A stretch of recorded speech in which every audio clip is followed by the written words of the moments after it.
Have you ever felt frustrated while praying the Rosary? You pick up the beads, you start the prayers, but your mind wanders.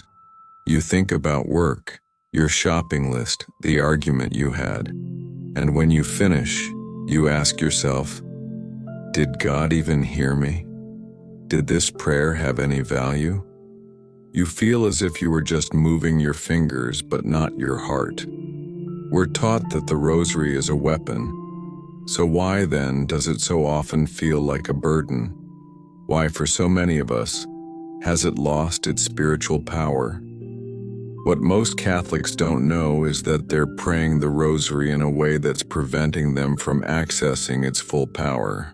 According to the greatest mystic of our time, Saint Padre Pio, the devil subtly attacks the Rosary, turning our greatest weapon into an empty ritual.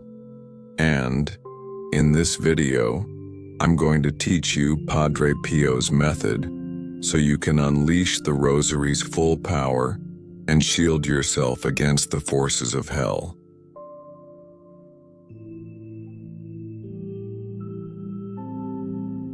We're led to believe that the value of our prayer lies in its length or its perfection. We worry about how many rosaries we've prayed, our speed, and whether we got distracted.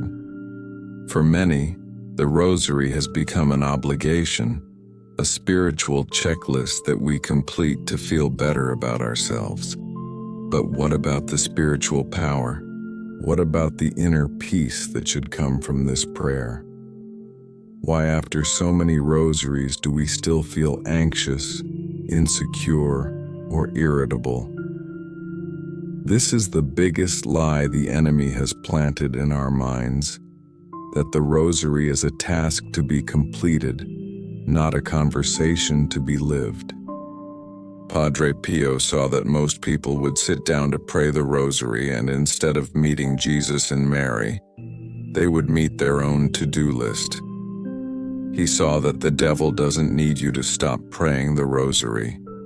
He just needs you to pray it uselessly.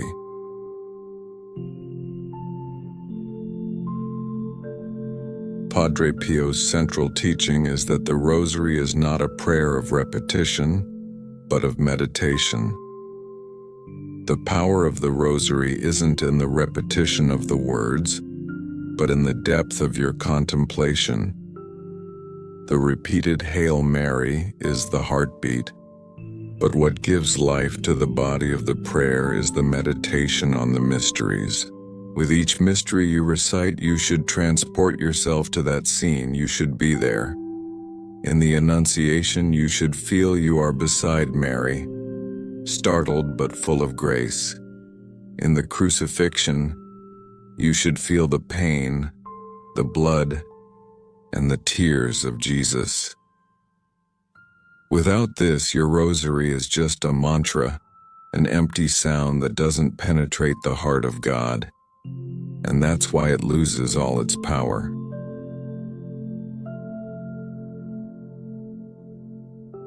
To understand what Padre Pio wanted to teach us, let's look at the story of Anna. Anna was a woman of faith. She prayed the Rosary every day without fail. She was a member of prayer groups and always had her Rosary beads in her hand. To the world, she was an example of devotion. But inside, Anna felt a deep unease. She was impatient with her family, she silently judged others, and she battled anxiety. She didn't understand. How can I pray the Rosary every day and still feel so weak, so distant from God, she thought. Her prayer, though abundant, didn't seem to bear fruit. One day, her concerned mother took her to a priest who followed Padre Pio's teachings. She confessed her frustration, and the priest listened to her carefully. He didn't judge her. He simply invited her to a deep reflection. He said, "Anna, you don't have a prayer problem, you have a heart problem.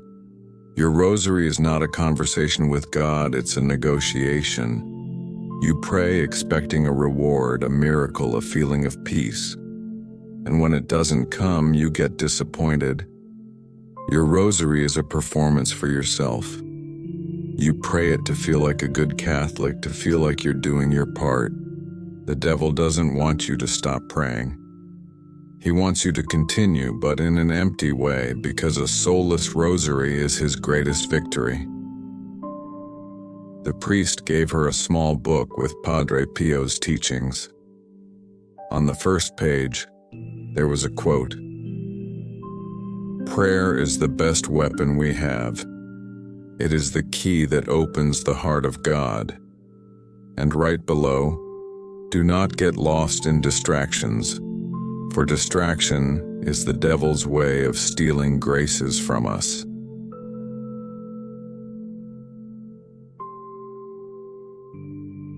Anna realized it. She wasn't losing spiritual power due to a lack of prayer, but due to a lack of intention. She was using the rosary as a shield, but the shield was turned toward herself to protect her ego. The great revelation Padre Pio shows us is that our greatest enemy isn't the distractions that arise, but our own attitude toward prayer.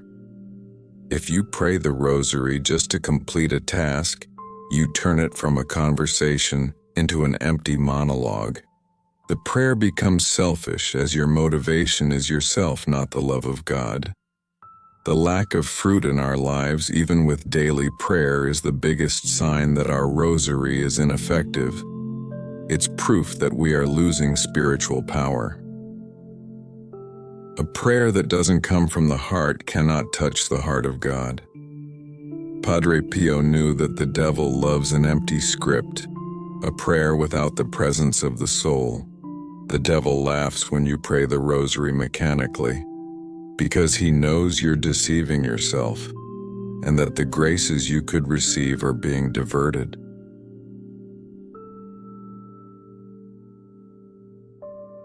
But then, how do you truly pray the rosary? How do you unleash the full power of this prayer and shield yourself against hell? Padre Pio gave us the method. The rosary isn't just a prayer, it's a map, a journey, a weapon. And to use it, you need intention, meditation, and spiritual combat.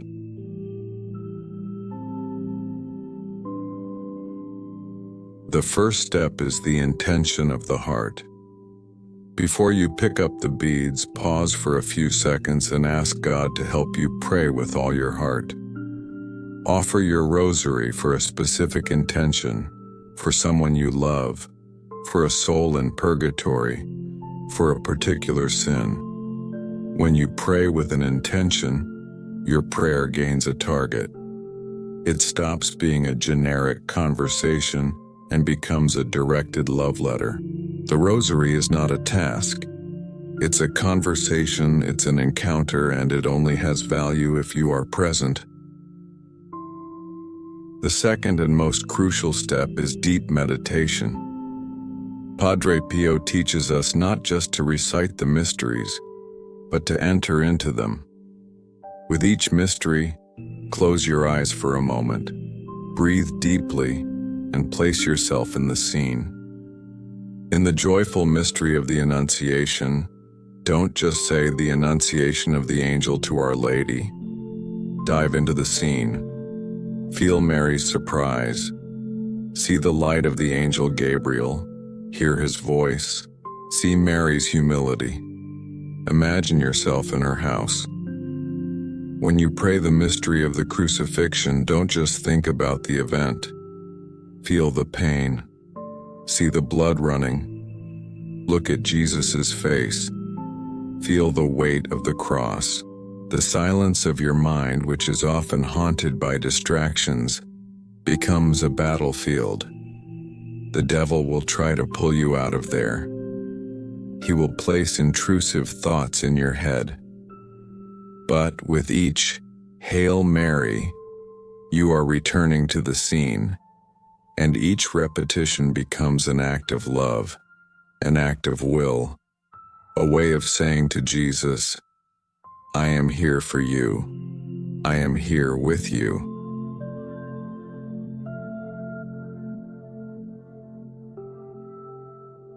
The third step is spiritual combat. The Rosary is not a passive prayer, it is a weapon of combat. Padre Pio used to say it was his arsenal. With each Hail Mary, you are not just reciting a prayer, you are fighting. The Rosary prayer is the weapon most feared by the enemy. He doesn't care if you know the Bible by heart or if you are a great theologian. What he fears is the humble and persevering love of a heart that surrenders to Mary through the Rosary. When you sit down to pray, know that you are at war. Distraction is an enemy attack. Impatience is an attempt to make you give up. Your perseverance, your ability to return to prayer, is your victory. The Rosary is your shield. It protects you from the fire of hell, for it places you in the hands of Mary the Immaculate, the terror of demons. Padre Pio teaches us that the Rosary is the perfect prayer because it is a prayer of humility. You don't need to be an intellectual to pray the Rosary. You only need a heart that surrenders to God, trusting in His mercy. A heart that does not seek perfection, but surrender. A single Hail Mary prayed with the heart is worth more than 1,000 rosaries recited with an empty mind. So I want to extend an invitation to you. Share with me in the comments your personal experience with the Rosary. Have you ever felt like you were just moving your fingers, but not your heart? Tell me about your struggle. Tell me about your victory. It's a small act of humility that can inspire others to give themselves more fully. And if this video has touched your heart and given you a new perspective on your faith, I ask you not to leave here without doing two things. First, share this video with at least 3 people you love. Share it so they can also learn to pray with power and help spread devotion to the Rosary in a genuine way. And second, subscribe to the channel. Together, we will continue to unravel the mysteries of faith and fight the spiritual battles we don't see. May God bless you.